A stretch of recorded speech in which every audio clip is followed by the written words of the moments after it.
Yan, magandang araw po mga boss. So ngayon po ay magre-repair po tayo ng mga ganitong mga upuang mga Madre Cacao. So makikita nyo naman mga boss, medyo mga pangit yung pagkakalinis niya oh. So maraming tinamaan ng grinder, marami din ang tinamaan ng lagari.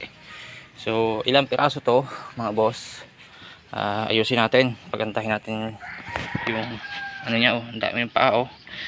So repaint tapos repair.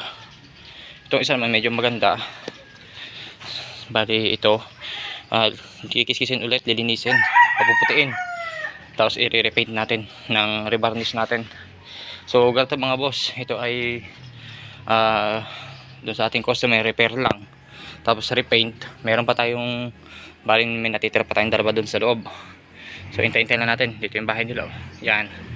So pakita ko sa inyo mamaya kung paano yung magiging resulta nito. Okay.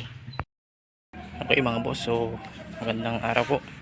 Ito na po yung ating ni-repair at inayos natin na mga upuan at lamesa. Pakita ko po sa inyo. Ito po ay Acacia at yun po yung Madre Cacao.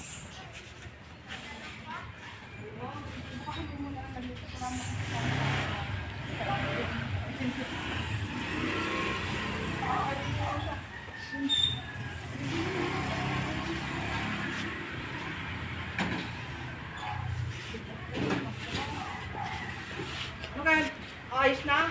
Hindi pa.